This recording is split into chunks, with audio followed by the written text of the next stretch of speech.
Part 1. You will hear a science student inquiring about English courses at a university language centre. You now have 30 seconds to read questions 1 to 7.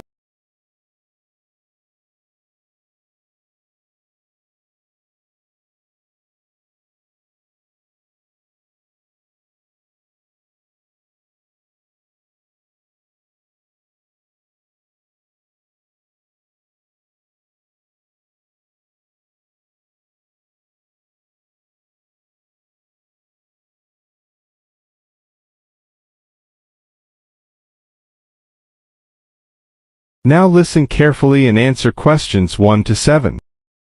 Hi, I've come to ask about the English courses you run for international students. Oh, right. I assume you're a student at the university. Yes, I've just started. Okay. Well, we've got a range of courses. It depends what you think you need and how much. We can't run everything at the same time, though. So, for example, in this first term, we are just doing a writing course. I see. That sounds quite useful. What else is there? Some of the courses only run for single terms, and we tend to focus on what students have difficulty with. That means we don't usually do speaking courses, but next term you can do listening. That'll help you with lectures and things. Our provision is all based on what the majority of our international students need. So, is everything term-based? There's nothing that you run all year? Well, let's have a look. Yes, there is a class for vocabulary and grammar every term. That's for everybody, but it's split into 3 or 4 levels. And what about in the holidays? We don't do anything during the winter or spring break. But over the summer, there's just general classes because that's what most students want. A bit of everything. Okay, quite a variety then. I'll have a think about what I really need because I haven't got much time. Do you have about 20 students in each class, the same as our science seminars? We try to keep it at about 12 and certainly not more than 15. It's important for language classes. They're very different from your normal courses. Right. And how much are the classes? The rate varies depending on how many hours you attend, but you shouldn't have to pay. Usually, the department will fund you and even sort out which classes you need. Brilliant. It would be quite useful for me to have a certificate to take back to my country. Do you put us in for exams? Yes, but we don't like them to clash with your main course exams in June, so we run them in May. Oh. That leaves you time for revision. Do I have to sign up for something now? I'm not quite sure what I want. Classes haven't quite started yet, so you've got time to decide what you do. All we insist is that you sign up before week 5. That gives you about 3 weeks to decide. Okay. You now have Some time to to read questions 8 to 10.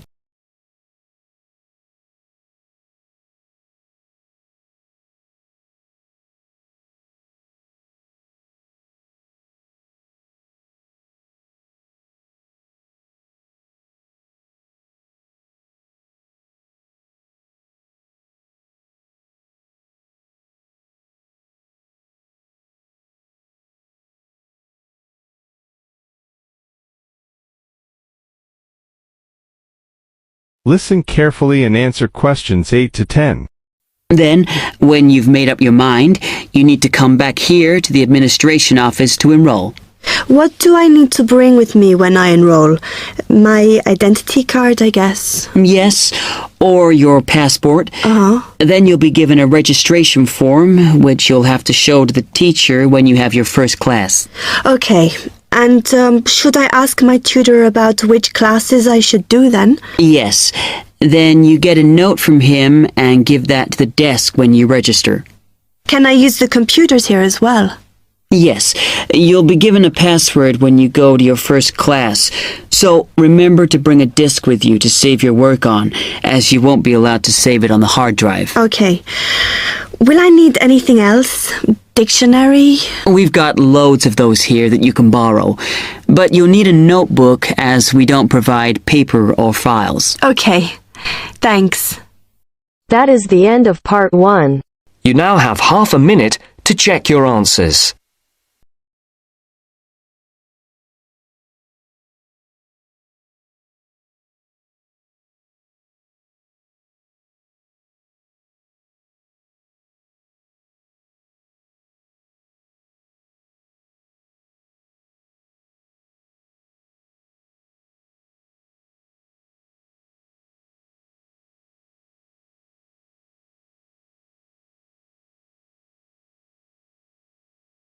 Now turns to part 2.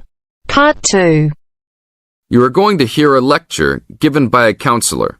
First, you have some time to look at questions 11 to 15.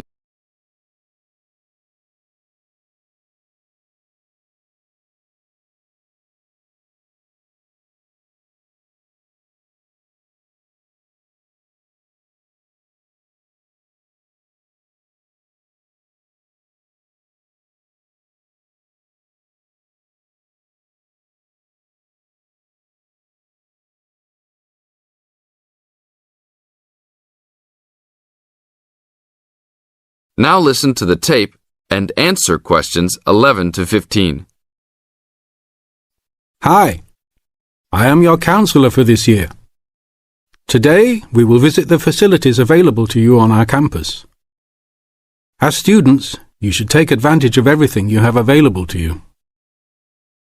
How many of you like sports? Well, I hope most of you do, because our school has great sports facilities. We have an indoor gym with state-of-the-art equipment. First, I want to tell you about our basketball facilities. There are 2 basketball courts. Both are full court and open for student use. We offer basketball leagues that all students are invited to join. Just sign up with a team. Usually, there are games on the courts, but during league time, only the teams are allowed to use the courts. The basketball courts are open 24 hours a day. If you want a job, you can be a referee at the games. Next, I want to tell you about the tennis facilities. We have 5 tennis courts available for student use. The tennis courts are open every day, 8 a.m. until 10 in the evening. You should call ahead to reserve a court because they are very popular and can often be booked weeks in advance. There are rackets and balls available for rent at the front desk of the courts. There is an Olympic-sized swimming pool that is open for students and the general public. There are also showers and locker rooms available. The swimming pool is open every day, 9 a.m. until 7 in the evening. There are openings for the position of lifeguards, so if you are looking for a job in the sun, this might be good for you. Now look at questions 16 to 20.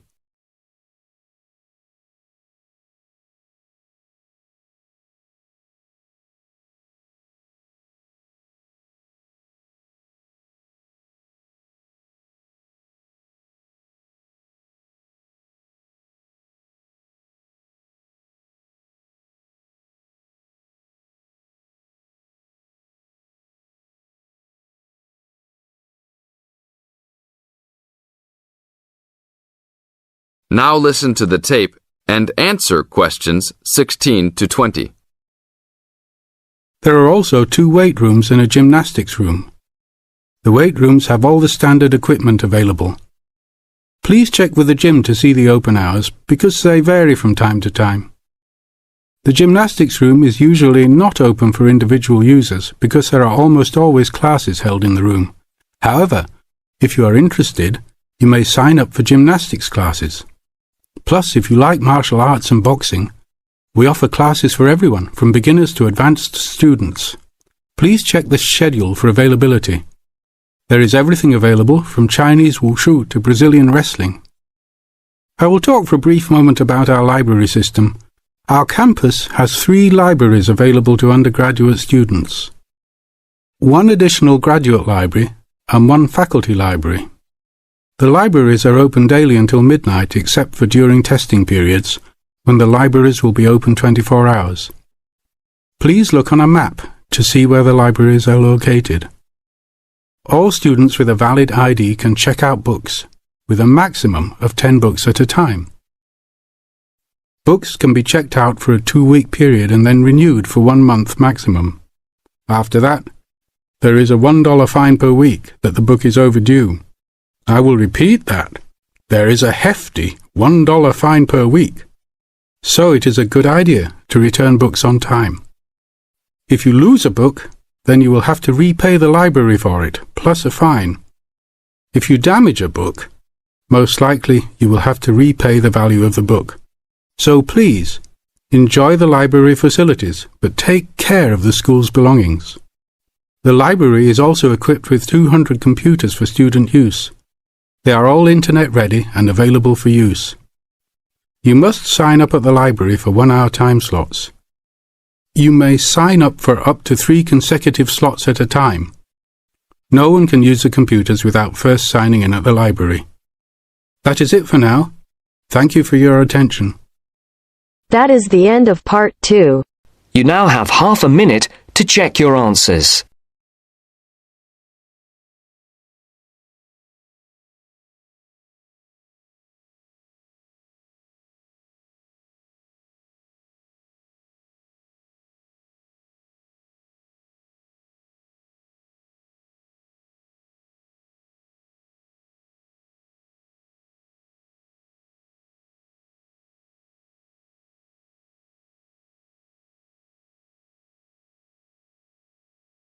Now turns to part 3.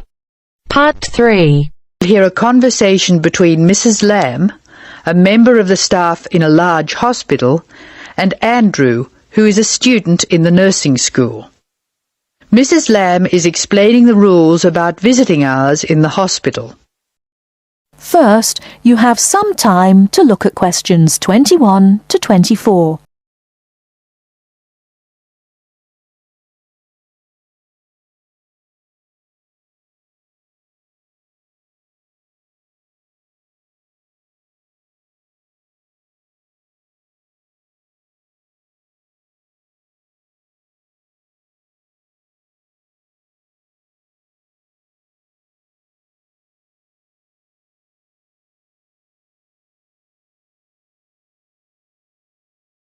Now, listen carefully and answer questions 21 to 24. Hello, Andrew. I believe you want to know about visiting hours. Yes, I do, Mrs. Lamb. I have to fill this form out, and I'd like to have some idea why the different parts of the hospital have different times for visiting. I see. Well, let's start with an obvious one. Intensive care. People in intensive care are very sick indeed, and for that reason, we say that visitors can come between 6 a.m. and midnight. I can understand that. At the other end of the scale, our maternity patients are usually quite well, but we restrict their visiting hours from 8 a.m. to 8 p.m. We find they get very tired if we permit visitors all the time. I see. What about the surgical wards? The doctors prefer to do their rounds early in surgical, so visiting hours are 9 a.m. to 9 p.m. Surgical patients are often on very heavy painkillers, and they aren't really very good company for their visitors. But surely the visitors come to cheer up the patient, not the other way round. Of course, and often the visitors are able to help the patient a lot. That's why we allow visitors all day, the full 24 hours in the emergency ward. They help comfort the patient while they're waiting to be diagnosed. Of course, it's not just everyone who can visit a sick patient. People in intensive care can only be visited by their immediate family. What's more, we only allow 2 people in at any time. We let children of the immediate family in to visit people in intensive care, but we don't like to do it. It's very hard on the children, and it may distress the patient. However, if the patient asks for the child, and the family agrees, that's okay. What about children in maternity? Of course we let them in. They're very pleased to see their mothers. The rule in maternity is everyone may visit, up to 6 people at a time. The maternity ward is quite sociable after all. The surgical ward must be different. It is indeed. We don't allow children in the surgical ward because of the danger of infection. And as you know, we restrict the hours. There are a lot of procedures which must be carried out on surgical patients, and we only let 2 visitors come in at a time. And in emergency, people are allowed to visit all the time? Oh yes, we rely on patients' relatives to be there for them, and we permit everyone to visit the emergency department at all hours. However, we restrict it to 3 visitors for each patient. Otherwise, the room just gets totally crowded. Before you hear the rest of the talk, you have some time to look at questions 25 to 30.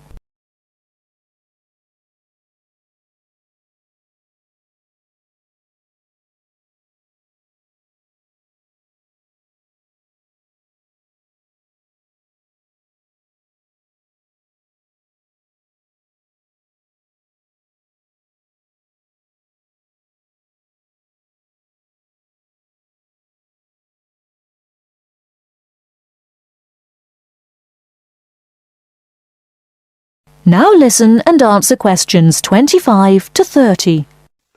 Now I have your schedule for the next week's observation sessions. Are you ready? Yes. Where do I start?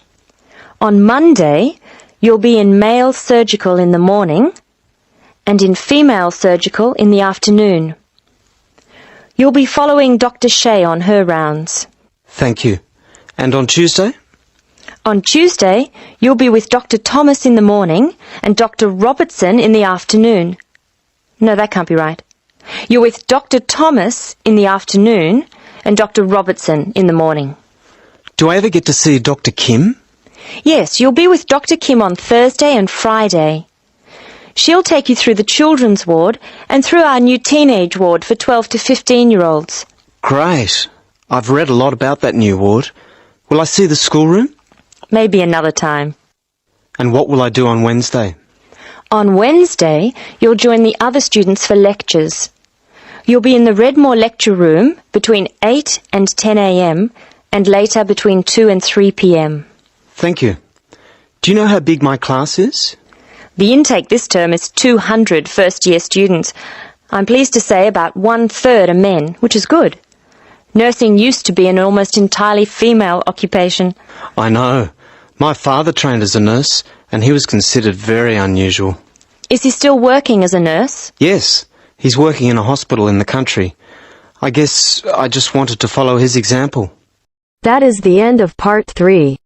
You now have half a minute to check your answers.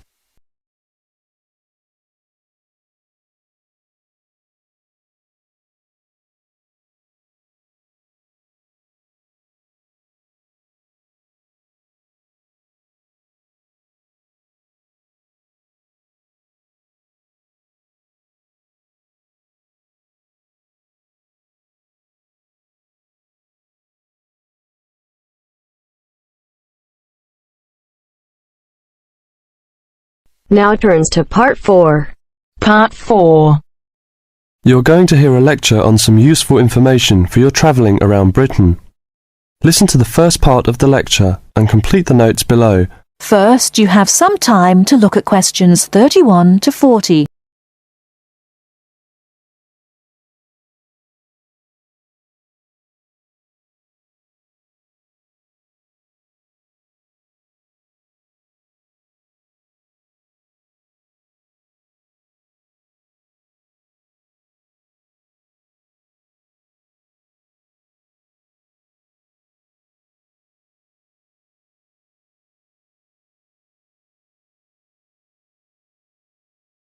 Now listen carefully and answer questions 31 to 40. Good afternoon and welcome to this session on Britain.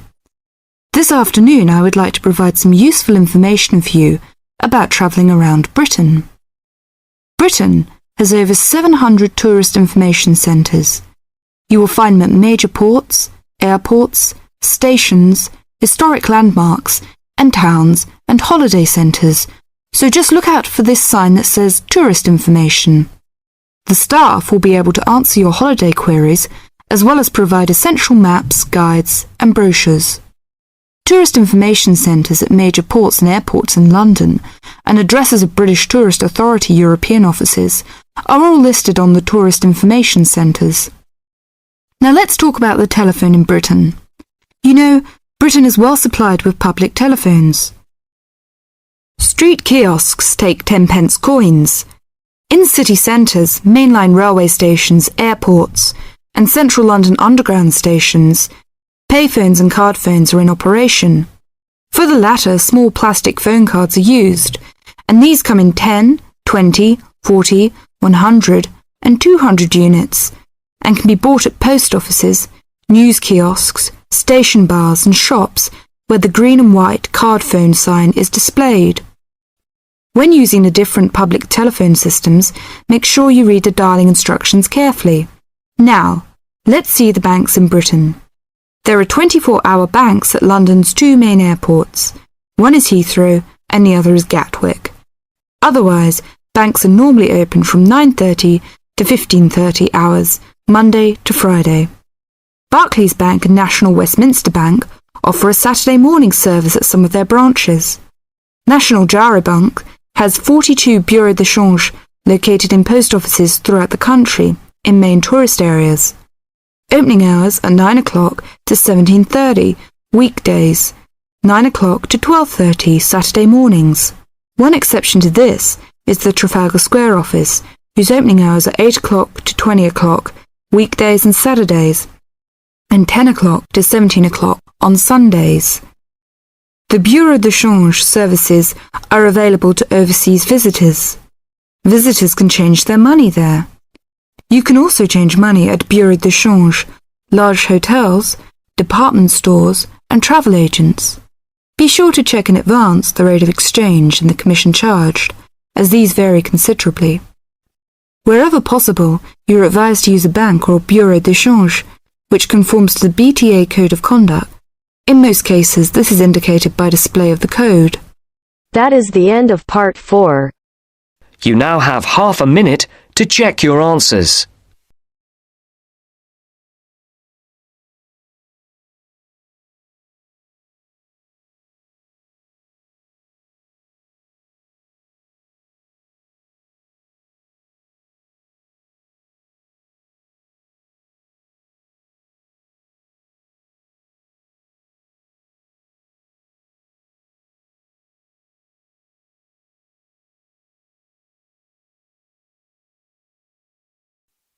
Give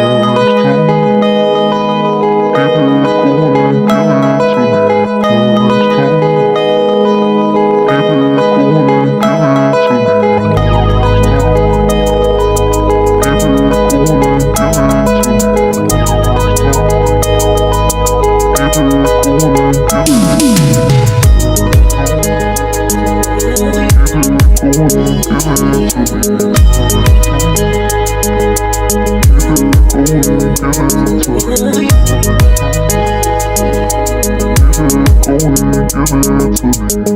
me.